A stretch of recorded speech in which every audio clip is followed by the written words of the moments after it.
tala falawa Samoa, malo le ngā lua tiu te mawhi au sa whenga i ele nei aso. Ai alo maia o se whaapoponga fo ile nei o lau Samoa taulogologo.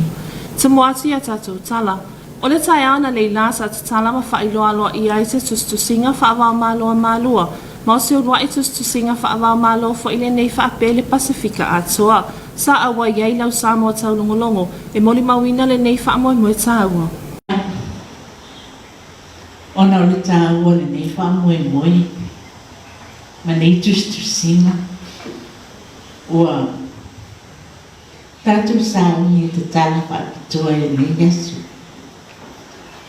Ea vea ia a umasui o le nei mamaru tele. O te oti nai nei lupine. I le suafa manu malo Yesu Kiristo. Le au le ekalesia. O le whaatumtumunga fo i lea. O le a onga whaafaifi awi manua nei. O te oti nai le lupine. I luna suafa. Te tala i nai le nei whaamoe moe. I whaamania tele le atua. I e sao lato amataina nei tustusinga tāua. O le atatu talaina nei asu. Ai me se o le ao lato whaitau iai. Ina ia susulu a tili ai le malama o Kiriso. Ila na whiau mantala lile. Ile suafo i Yesu. Se mainga le nai le lau moi malua le tai ana leila. Le tatalaina lo ia ma le whaalawi loi nai le ulua i tustusinga malua. Ila na tustusinga whaavau malo. O le susunga le tai fono le komitia malua le susunga le whaifi au toa ina ia su tasingu time. Sa tai ina le nei whaamoe moi se sauninga lotu. O le whaamoe moi o le ia so mano tātou kotono. Se mori mau le ngā wena ale ngā ia. Tato moli mau de na mena le na. Mo fama ina ai. Malua. O fama talo sia le kalesia. O la to tengi o tu poina.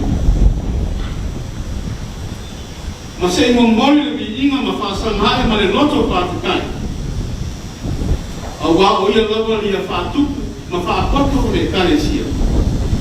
E pego na tino mai nei ngā nuna paina. A te tai mo whaamaina nei tūpulanga. Mau tātou tai, te susua se i tūlau fau le tala whātolu pito le karesia. Pego na tātou iai manua. O taimi lava o le atua e le toi tōroa si tasi lava manasa. Manua, sunga kule mpaya oma, mani polisi mani. Ele o tau. Awa fina ngano le atua, o fina ngano le ngano pa ia, pao ngā o tau. O ana mea lopa koi male poto o minga ese, ua koa yati o tau. Sasa noa le susunga le suipule o malua le susunga ia makesi ne emia. E tu sahai ma le sini au tu o le nei whata singa. Nei la pukapu e weu se miti mo le pare au whainga kwenge i manu. Sa whano no lapa i le tua i le titala. Mo se taimi tala whengai e whaatino ai le niki. Ino wa ai se na pona e whaia po kalame o Master of Theology Maroni. Manatu ai. O le tali fōi ia mai. Sa whaailoa fo ia se mitamitanga ono le nei wha moe moe tāua. Hawa se unwa i tustusinga whaavao malo fo le nei le Pasifika. E ala isu esu enga wha ale tuspa ia. O mata upu sili sili matala wha asolo pito ale e kalesia. Ma le ngaluenga wha whaife au. Se whaatino tāua te. Ina ia mea ai o se tustusinga e o whaatasi ma le pōkalame o Master of Theology. Lea wāua wina i mātuni. Mau tinoa fina ngalu leo le tua. Ina ua mai le whamunia a komito a kua tamao le kalesia. Ina ia manuia le whaatinonga o le whamoe moe te peina o le moe moe o Yesu. Remember, it is to put a certain win, they found one way of anything, but anything, they are not necessarily more, it takes a deal, also in my way. O le nei tustusinga sa whaatinoina lava i le wha moi moi. Ia tele so na o ngai le ngata mo i la tawolo o tawina i la o nga whaafaifi awa mālua. Hai o se ngaluenga wha awau wha Missionary le EFKS e wha asoa tuai le tala le leia le ngata i Samoa ha o le lalolangi atoa. Lea whana nei se kone mo lau Samoa Taulogologo.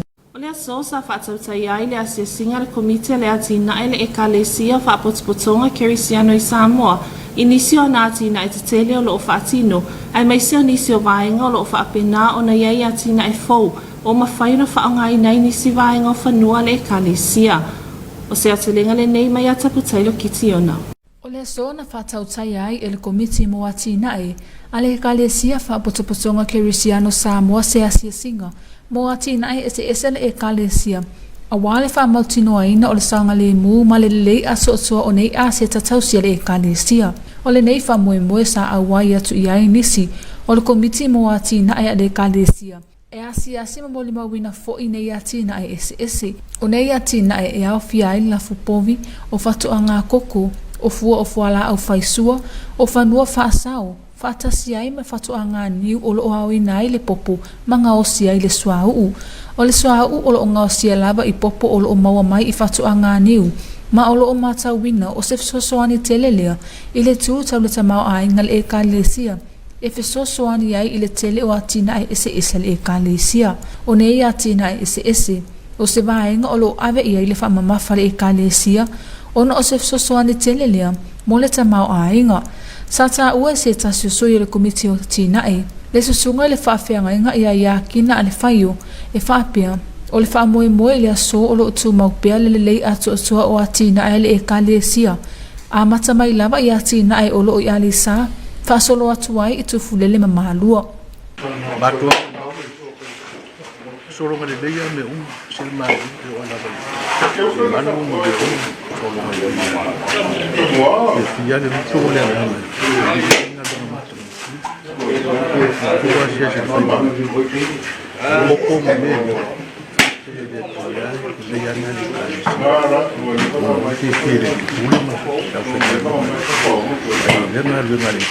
O se wa ainga whanga e tia fo i lea, i le whaatu mawina i pea o le solonga le lei o i tūta watina e.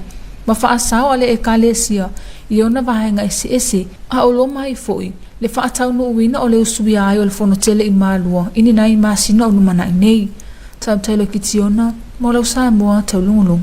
O loo watutu whaatasi le malo Samoa, whaatasi ma le malo ni usila. E whaamanatu le ono se fulu tausanga le lafa i ngā wō. A o lumana i aile whaatasinga le whono ta itai o atu moto le Pasifika. O se atuanga le nei o le ripoti mai a ele kana le li whanu. O le asa singa le whionga tamaitai pāle mi o Samoa i usila. O se vaenga o le tutu whaatasi ai o malo e lua. E whaamanatu le ono se fulu tausanga o le whainga wō.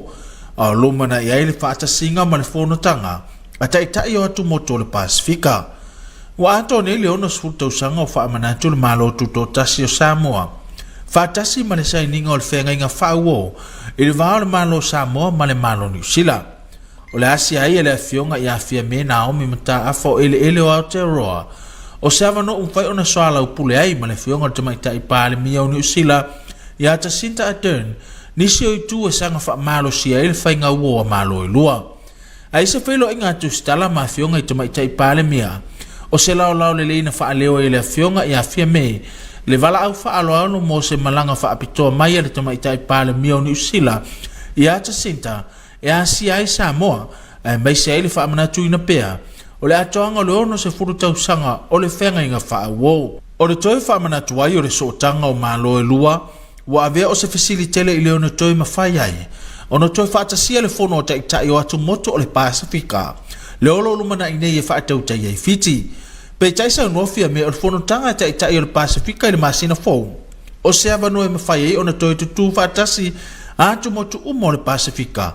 E tala noa nisi o i tū mo le manuia ngai luma. Ai mai se lava le mata upu i le saonga le mu mai le malo saina. E peo na ali e ai nisi o atu ngalunga i nisi o atu moto le Pasifika. O le fono tanga fo i le o le ama whaiona soala upu le mata upu ia Solomona. Malona taʻitaʻiga ae maise o le tau avese ai mai le fono a taʻitaʻi o le Pasifika. Ona o le faafitauli lava i le taʻitaʻiga o le malo. O le au faamautu le seʻotaga o Samoa ma Niusila e ala i le faiga malanga na asia ai le tamaitaʻi palemia o Samoa ele o Aotearoa. Peitaʻi o le toe faamautuina o le seʻotaga taʻitaʻi o le Pasifika i lana fonotaga. Fatoa mawhai o nā lia e mamautu i le masina fōu pe au suia le fonotaga a taʻitaʻi o atu moto le Pasifika. E le kana le lifano mo Samoa taulongolongo. O se waiinga le nei le tūlanga o iei le whaamaisi o tātou atunuu e peo na ripotia mai e matanga luenga le soifua maloloina. E ui i le tūlanga wa iei Samoa i la asanga o le whaamai, ma upese i o maasani le soifuanga i le sio manga wa iei nei. Ai le avea maala e tau fia i le matawhaioi ale matanga luenga o le soifua maloloina. E ala le tapena ino ripoti i le tūlanga o iei le COVID-19 i totono o sio tātou atunuu. O le whaamoe moe maualunga o le matanga luenga ina ia sila fia le mamano le atunuu. Le tūlanga o iei le whaamai mauna a fianga. Ai maise o le whaamana tupea. O le tausisia o puipuinga whaatasiai ma le una ia pea. O le whaatino ino o tui puipui mo le saonga le mū. O le poana pole foi sa tu ina mai ai le isi ripoti alo ia le matanga luenga. Ma whaamauni ai le pesio i la tu e toa se lau mo le fitu. I te tono le whaase fuluwalu i tula. Mai le aso se fulo iuni, se ia pa ia mai le aso se fulo ma le tasi. Mai le au whainga e toa se lau ma le ono o tangata pesia o le mamanu o le atunu. A o le toa tasi, na malanga mai i malanga mai atunu mamau. Ma usi iti ai le au whai o e ua afia i le wha mai, i le se fulu wha afe, wha se lau lua se fulu ma le lua. E toa valu o loo wha nofo e sea i no whanga wha apitoa, i le mautanga se ngase i moto utua. Peta i le eise tasi o tau fia i le potu tinga ina. O lo fautua ina pea le matanga luenga le mamalu o le atunuu, i le tāua o le whaia o tui puipui. A wāre saonga le mū, ma le puipui a le leo Samoa mai a fianga o le nei whaamai. E ui fo i tūlanga o vavao ma le laasanga o iei puipuinga, a o lo fautua ina pea le tausisia le leo puipuinga wha le soifua maloloina, e pea ona fautua ina le matanga luenga, e ala le i le whaia o talifofonga, o le tutu ma le nonofo vava mo le lua mita ma le isi tangata, whapea le tuma malau tele.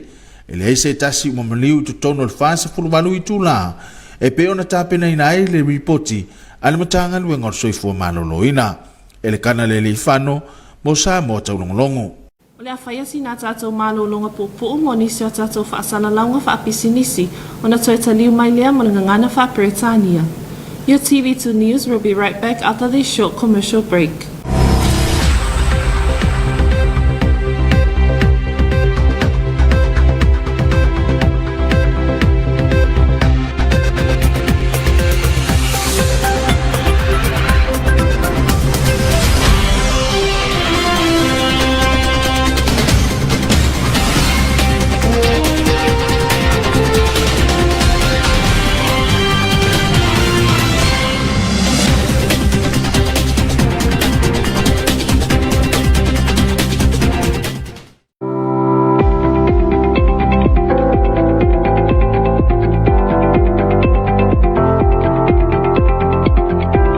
O le fulu masania o na aunga e awhia ai le tale o le tafe o le isu o le mafatua o le fiva ia ma taulangona pe le fia ai pe le fia tausami aua te popole afa apea ua fiva tale ia le fia ai ia e te tau ana nofo le fale le fai ngota to le home isolation e te tau ho ingi Panadol Elixir o le vai ia mo tamaiti le mwhaino rato i nuina fuala au. Au tamaiti pe o 5 tausanga na i runga. Ia, e te tau na inu fuala au. Afa pe 5 na i se fulu. Ia, e tasi le fuala au. E ta iono pe ta i whai tu rama whainu. Au tamaiti, ia e fua foi. O lea foi ia e tau na nofo lei e ta aua foi. Ia le whaasusuina o tamaiti. Ai maise a i tinao o ia rato waro ma whanau, ia ta ua tere le breastfeeding, ia ma ngasi senga inga o me ai. O le tele au tamiti tolu tausanga ngai ralo, ia ua over le fever ai maisia ua le ai. O aunga lana e te tau ona, vidi mai le ono lima iwa varu, ia pe o lefo iai fale mai fai tū maro, lo whainga ruenga, au whainga ruenga, o rā tōu rā e so tai mai. Ia na outara no atu rea po o seitio fō mai o lo on call po rā whainga ruenga le taimilia. E ta tauna a mai le tamai tu tongu le tau fia. Ai mo le home isolation na ia peha pe mild to moderate, winga la mataranga ele tina ina tele ia o mea na tau ta pena ia matua. O mea ai, o le vai fever, e mato anga, le vai ti porra ta ua po le new, take a lot of fluids. O le tuarala mo le toe wha manatu, ia whai le tari fufonga. O le tari fufonga, ia pento sila mai lunga le isi na iraru. O tele na isi matua, ma isi tangata e telefono o vai, e tu iraro le au vai, e le ai, e le o le tari fufonga. Ia kawa mo le tautu sila mai, ia le ofia atore le isu ma le mutu. Ia e le ngata i lea, e watu pere tu aralo, ia tau mawhai a mai uma whanau a o maua lewa noa. E whai a rato tui ia o le COVID-19. Ia e pui mai ifa, ia alo ma whanau so tato atu, o le ruma na ilo tato, o le tau mawhai ngatu lea, ia ai pere o whatu le taimu o sora, awara popole, don't panic, o mea masali rao, simple message ato te whaia. Ia le ngata i lea, o fufuru o ao, e whao ngāle whasimori, whaapuna vai, ia ma ngā tese whaaleia tau mawhitanga tamaiti ia o hape fo i ai ngā atoa.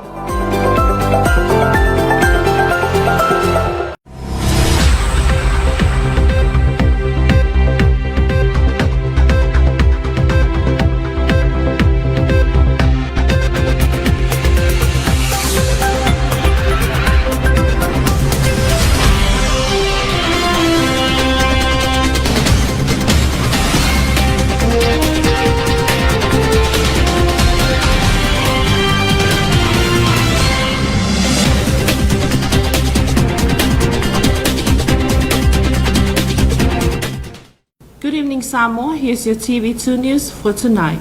Leading our bulletin, Malua Theological College this morning held a special ceremony to launch its journal called Samoa Journal of Theology, and it is also known as the first theology journal in the Pacific. Your Samoa Taulogologo was there to witness this special occasion.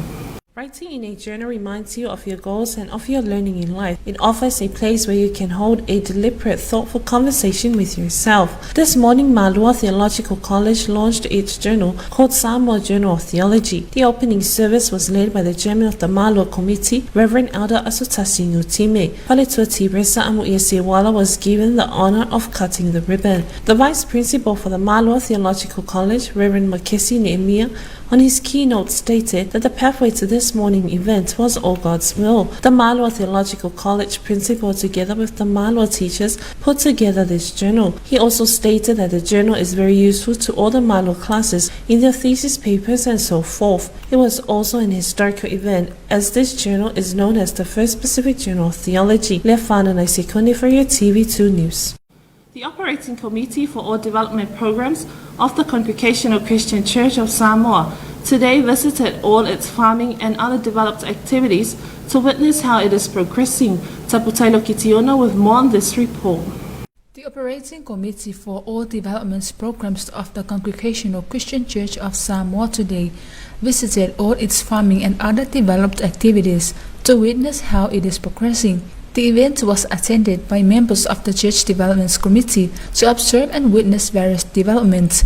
These include cattle farms, cocoa plantations, vegetable gardens reserves, as well as coconut plantations that harvest coconut and produce oil. Coconut oil is from coconut plantations and has been recognized as a major economic contribution to the church's various projects. These various development projects are very helpful to the economy, especially the coconut oil. Coconut oil is made by pressing dried coconut meats called copra. Coconut plays a significant role in the economy of the CCCS. Also cattle farms, because we all know that Samoa's agriculture sector is in decline, with its agriculture production pace limited to a few roots and cash crops, vegetable and fruits grown on a small scale. Also the impacts of COVID-19. Your Samoa Taulogologo was also attended to witness this event, and Reverend Yakina Alifayu expressed the feeling of excitement today because every developments are good. The Development Committee was excited because they know that these developments will help for the developing of the CCCS and its development. Coconuts, which provide an important source of food and economy, Also, it's an important occupation in the economy and provides a major source of protein and income. The committee is trying to protect these assets because we all know this time and the effects of the economy because of COVID-19. The majority of the population depends on agriculture for food security and livelihood. There is a strong correlation between the level of poverty and the performance of the agriculture sector. While Samoa has performed well in terms of human development, there are concerns over inequality of income distribution and the lack of formal employment and income-generating opportunities. As the CCCS is looking forward for the Fonotele Malua in September, that's the other main purpose of visiting this development, to make sure its safety. Taulogologo for your TV2 News. Samoa and New Zealand have come together to celebrate their 60-year-old friendship before next month's reunion with the wider Pacific Islands Forum. Here's more from Elekana Lilifano. Samoa and New Zealand have come together to celebrate their 60-year-old friendship before next month's reunion with the wider Pacific Islands Forum. It's been 60 years since Samoa became independent, as well as the signing of the Treaty of Friendship between Samoa and New Zealand. Prime Minister of Samoa, Fiame Naomi Mataafa, met her New Zealand counterpart Jacinta Ardern in Wellington, and after discussions, the strong friendship between the two countries remain intact. The visit has been an opportunity to celebrate and reflect on the deep historical, cultural and familial ties that we share with Samoa. An invitation was extended by Fiame to Ardern to mark the 6th-decade association connecting both countries. Prime Minister, I've formally conveyed to you an invitation for a delegation from the New Zealand government to travel to Samoa, where we can hold a commemoration on that day. And we look forward to welcoming the New Zealand delegation. And I'm hopeful that you might have time to come too. So old friends have reconnected, but can they bring the wider Pacific Friendship Group together next month at the Pacific Islands Forum in Fiji? The leaders will be meeting in July from the 12th to the 14th, which will be a very good opportunity just to bring back the modalities of meetings and also to consider the specific issues before us, including the Chinese security issues which have arisen in the region. It comes after concern on China's involvement in the Pacific following a security pact signed with the Solomon Islands. However, there are no discussions between Samoa and China on militarization at all. Next month's forum meeting will likely discuss any advancements made by China, with the Pacific Alliance hoping to make a decision that best suits their friendship group. It's a good opportunity for the region to consider security issues in the context of something that is current, and to test the usefulness, I suppose, of the instruments that we already have in place. If they're not enough, then it's an opportunity to have that discussion around that. We underscored our view that engagement in the Pacific should advance Pacific priorities, be consistent with established regional practices, and be supportive of Pacific regional institutions. And how about Micronesia, which almost opted out of the Pacific Island Forum after a disagreement about how it should be led? We're very confident that northern members of the family are returning to the fold, so to speak. There's a requirement to ensure that the process of leaving the forum by the northerners will be halted, so everyone has to sign on by the end of June, and then to have it formalized when the leaders meet in mid-July. So there's optimism from both Samoa and New Zealand, but whether the call for regional unity will be answered next month is yet to be seen. Elekana Lilifano for TV2 News. Let's have a look at the latest COVID-19 situational report from the Ministry of Health. Despite the alert levels of COVID-19 and the adaptations of our people with the life we used to live during this pandemic, it doesn't fade away the importance of COVID-19 situational reports prepared by the Ministry of Health to inform the public about the situations of the pandemic in our community. In its latest COVID-19 situational report from 9th of June to the 11th of June, confirmed 107 positive cases with 106 new community cases and 1 new border cases. This brings the total number of cases, both community and border, to 14,422. Currently, there are 8 patients in managed isolation and none at the intensive care unit at the Mototua Hospital. The public are strongly urged by the ministry to get vaccinated and complete their recommended doses, including boosters, urgently for protection, while vaccinations remain our best defense against severe effects of this virus. The ministry continues to remind the public to wear facial masks, maintain social distance in public places, wash hands to maintain good personal hygiene, to contain the spread of the virus and prevent new infections. El Canaleli Fano for TV2 News. And that is the conclusion of your TV2 News for tonight. We'd like to acknowledge the continuous support of the Samoa Water Authority. Have a blessed evening. Good night. Male fa ingale nalo Samoa taulogologo mole ne yafi mo mole fa aftaitele pulenga le swavai mole lango ino la Samoa taulogologo manu ya tele la yafi so fa soifua.